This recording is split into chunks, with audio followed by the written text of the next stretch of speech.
Okay, friends, today myself, DB Koli, assistant teacher from Sangli High School, Sangli.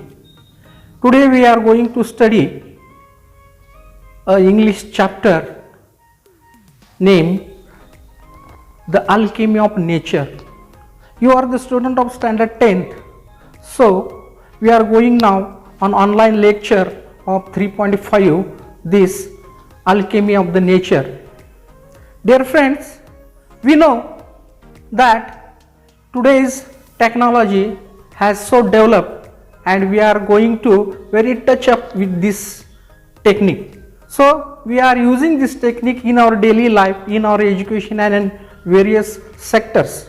So this technology is going to help us to take knowledge and to get success in our life. So dear friends, now we are going to study 10th lesson, standard 10th lesson 3.5, the alchemy of nature. Dear friends, we know that nature, when we think about the nature, we feel very happy, because when we want to get fresh up, we go in the nature. Trees, mountains, flowers, birds, animals, all these things are the living things, are very fulfilling in this nature, and this nature give us more breath and more life to us. Nature means a good friend of human being. When we are thinking about the nature, we say that there are various things in nature. मित्रांनो, जेव्हा आपल्याला कंटाळा येतो, जेव्हा आपल्याला आपलं मन रमवायचं असेल, तर आपण पहिला आपला साथी जो आहे हा निसर्ग, ह्या निसर्गाच्या सानिध्यामध्ये जातो. मित्रांनो, ह्या निसर्गामध्ये पानं, फुलं, वेली, डोंगर, नद्या, नाले, समुद्र, प्राणी, कीटक, ह्या सर्वांनी हे पूर्ण हे प्लॅनेट, हे अर्थ, हे निसर्ग भरलेला आहे. आणि ह्या निसर्गाचीच किमया आज आपण या ठिकाणी पाहायचं आहे. तर मित्रांनो, तर आपण लक्ष देऊया आणि समोर जाऊया. The Alchemy of nature. So here is the title, the Alchemy of nature means the process, magical process of transformation and creation. Magical process of transformation and creation. Then see here, look at this, the meaning of alchemy nature. Alchemy nature means a magical process of transformation as well as creation. परिवर्तन म्हणजे काय? परिवर्तन किंवा निर्मिती करण्याची एक जादुई प्रक्रिया. सो ह्या ठिकाणी आपल्याला निसर्ग आपल्याला काय काय देतो हे बघायचं आहे.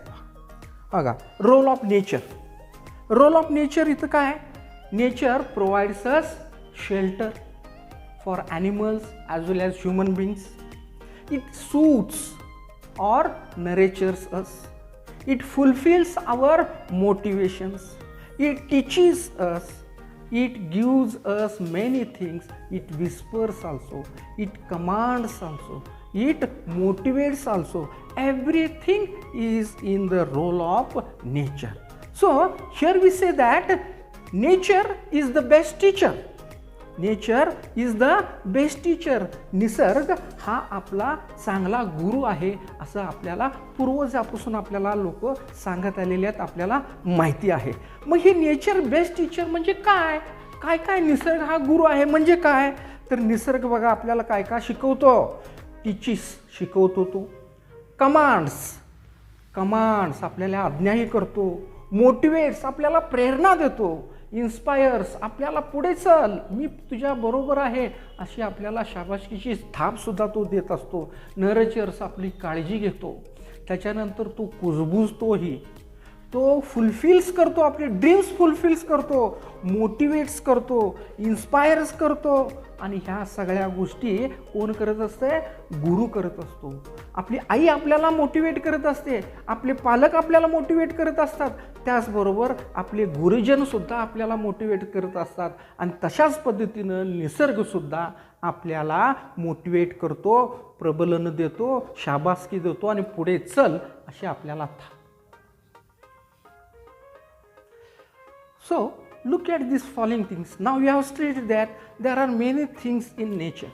So, these are some animals, insect here, and we are going to see that how they work, what they work, and in which type they work. So, here is the bee, honey bee. We know that मधमाशी, मधमाशीचं कार्य बघा आपल्याला, team work and hard work. What is the significance of bee, honey bee? It's work in team and it works also hard work. Eagle and eagle, we know that eagle, Garud Pakshi, a strong vision and far sightness. Sight त्यांची नजर तीव्र असते, तीक्ष्ण असते, छोटी छोटी गोष्ट सुद्धा त्या गरुडाला दिसते. किती आकाशात उंच असतो तो, तरी सुद्धा जमिनीवरची छोटी गोष्ट त्याला दिसते. म्हणजे आपलं जीवनामध्ये विजन कसं असलं पाहिजे? क्लिअर असलं पाहिजे, स्पष्ट असलं पाहिजे.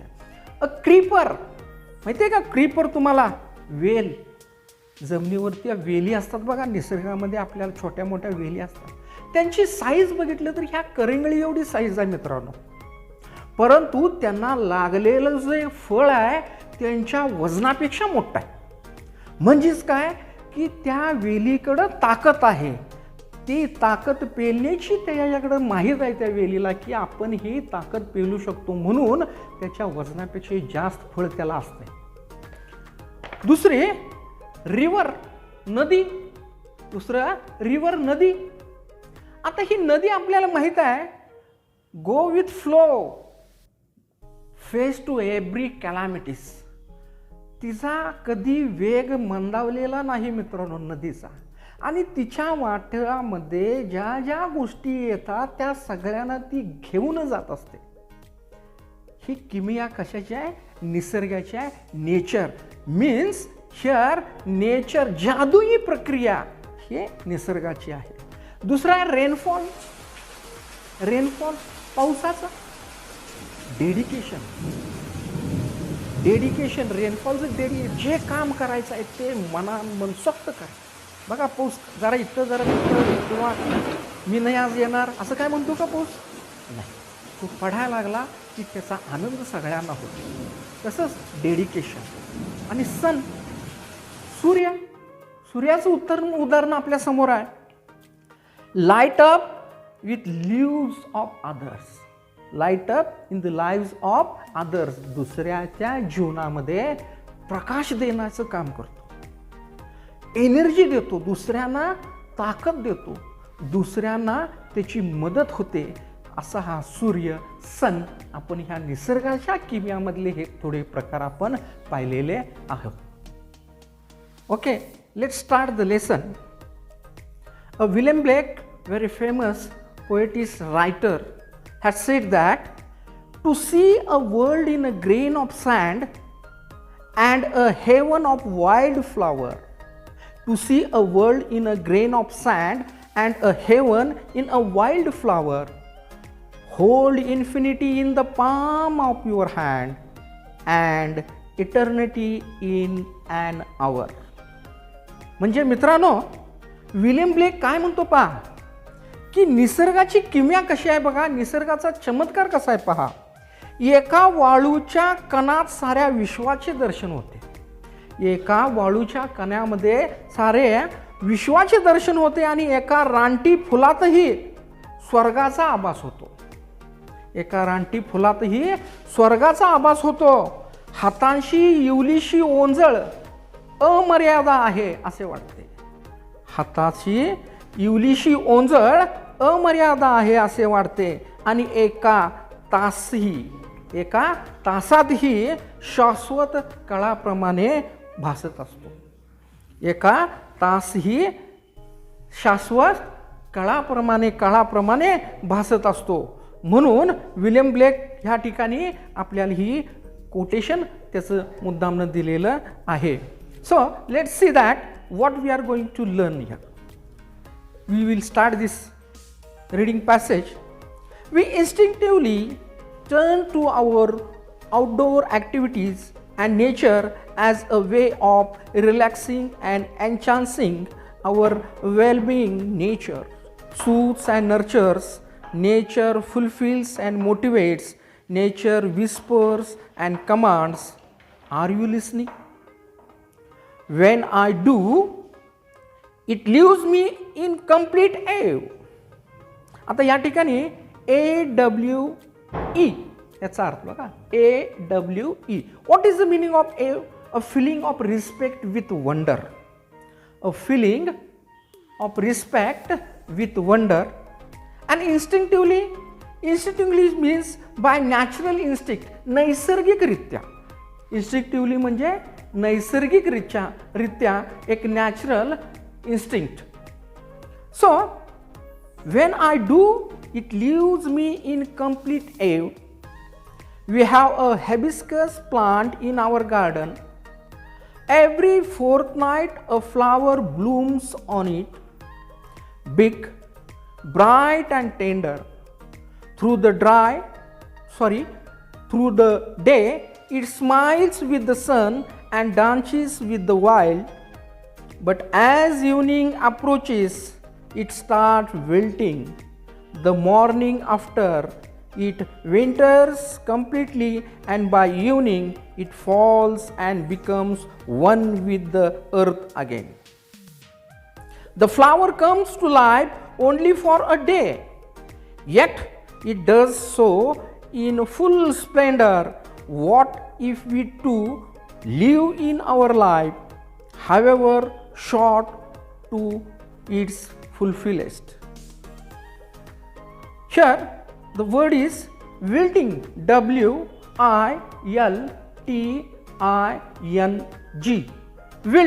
Wilting means to dry and drop. To dry and drop. Another word here is withers, WITHERS, means to dry up. So second word is here splendor, SPLENDOUR. Splendor means grand appearance, मोठ्या प्रमाणामध्ये. तर हे झालं हा पहिला paragraph. ह्याचं translation आपण बघूया. सो सी, स्वतःला ताजेतवान करण्यासाठी आपण निवांतपणाने किंवा प्रकृतीच्या स्वास्थ्यासाठी आपण अगदी सहज स्वतःला निसर्गाच्या सानिध्यामध्ये रमवतो. बाहेरच्या रम्य वातावरणातून ऊर्जा मिळवतो.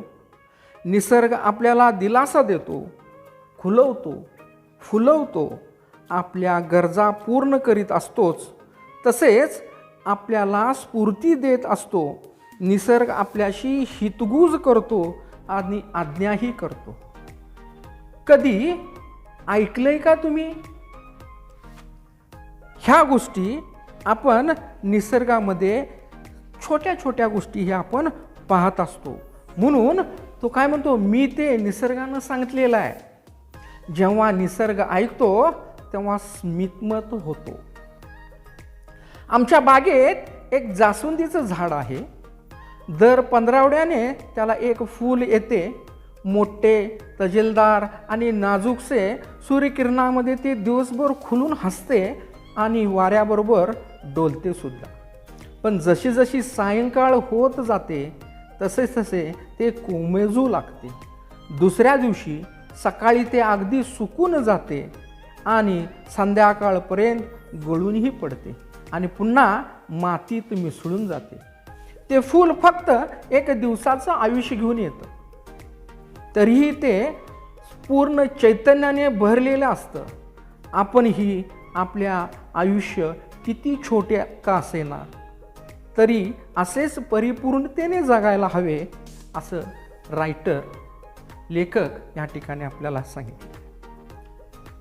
ठीक आहे, आपण आता दुसऱ्या पॅरेग्राफला सुरुवात करू. We went to a rocky beach and saw the spread of majestic ocean and the rocks alongside, curved, sculptured and shaped by the water. Water is so gentle, rock so hard. Yet, as the water flows over it every day for years, the rock gives it. It takes the shape that the water commands. Our problems are so colossal and we are so small, yet if we decide. आता या ठिकाणी एक शब्द आले बघा, क्लोसोलल, COLOSSAL, extremely large. Meaning of this क्लोसोलल, extremely large. So ह्याचं translation बघूया आपण काय आहे, ह्याचा अर्थ बघूया काय आहे. एका खडकाळ समुद्राच्या किनाऱ्यावर गेलेले असताना समोर अथांग समुद्र पसरलेला आपल्याला दिसतो. त्याच्या कडेने कोरीव शिल्पांसारखे पाण्यामुळे आकार बदललेले खडक पसरलेले असते. पाणी अतिशय सौम्य असतं आणि खडक अति कठीण. तरीही वर्षानुवर्ष रोज लाटांचा मारा झाल्याने खडकाचे रूप पालटलेले आहे. पाणी वाहेल तसा आकार ते खडक स्वतःला देत असतं किंवा स्वतःला आकार तो स्वीकारत असतो. आपल्याही समस्या खूप मोठ्या असतात आणि आपण अगदी लहान तरीसुद्धा आपण जर टिकून राहिलो तर, इफ वी परसिस्ट, लेखकानं या ठिकाणी सांगितलं आहे की ह्याच खडकासारखं आपण जर टिकून राहिलो तर तिथं त्या समस्येच्या समोर. पुढं, वी सॉ small bits of grass peeping through the small cracks in concentrated pavements or concrete pavements. It left us thinking, however impossible things may look, there is always an opening. बघा काय आहे, एका कॉन्क्रीटच्या फुटपाथामध्ये जर पाहिलं, भेगामधून जर पाहिलं तर गवताचे छोटे छोटे रोपटी किंवा गवत त्याच्यातून हळूहळू त्या चिरीमधून येत असतं आणि ते बाहेरून डोकावत असतं. पहा, म्हणजेच काय, आपण विचारात पडले पाहिजे की एखादी गोष्ट कितीही अशक्य भासली तरी कुठून तरी तिला मार्ग असतो. हा निसर्गानं दाखवलेला चमत्कारापैकी एक आहे. पहा, next, we saw a tree bare of all leaves in the cold winter months. We thought its chapter was over, but 3 months passed, spring set in and the tree was back to its green majesty once again, full of leaves, flowers, birds and life. What if we too had the conviction that however difficult things are right now, it will not remain so far or so ever. Remember this, to all too shall pass. Remember this, too shall pass. हिवाळ्याच्या ऋतूमध्ये एका झाडाला पूर्णपणे पानगळती झालेली असते. ते ओढके बोडके दिसत असते झाड. तरी आपल्याला असं वाटते की आता हे झाड कामातून गेलं. पण 3 महिने होताच वसंत ऋतूचं जर आगमन झालं आणि ते झाड पुन्हा पूर्वीसारखं आपली हिरवी श्रीमंती घेऊन ते नाचू लागतं. म्हणजेच त्या झाडाच्या भोवतानी फुलं, पानं, वेली हे सगळं त्याच्यावरती परत आहे तसं रोमहर्ष, जिवंतपणा त्या झाडामध्ये परत येतो. पक्ष्यांची आणि चैतन्याने भरून गेलेले हे झाड पाहून पक्षी त्या ठिकाणी येतात. गोष्ट आजही कितीही खडतर असल्या तरी त्या कायम तशाच राहणार नाही. म्हणजे समस्या किती जरी खडतर असल्या त्या समस्या तशाच राहत नाहीत. पण आपल्याला विश्वास असला पाहिजे. आपणही विश्वासानं त्या खडतर प्रसंगाला सामोरे गेले पाहिजे. की आपण एक लक्षात ठेवलं पाहिजे की प्रत्येक दिवस आहे, पण प्रत्येक संकटी आहे आणि त्या संकटाला मार्गसुद्धा आहे. फक्त त्या संकटाशी 2 हात करण्याची ताकद आपल्याकडं निसर्गानं दिलेली आहे, आणि परंतु ती आपण ओळखत नाही. ती आपल्याला ओळखली पाहिजे आणि अडचणी किती जरी आल्या तर त्या अडचणीवरती मात करण्याची क्षमता आपल्यामध्ये निर्माण झाली पाहिजे. ह्या ठिकाणी एक वर्ड आहे बघा, कन्व्हिकेशन. CONVICTION.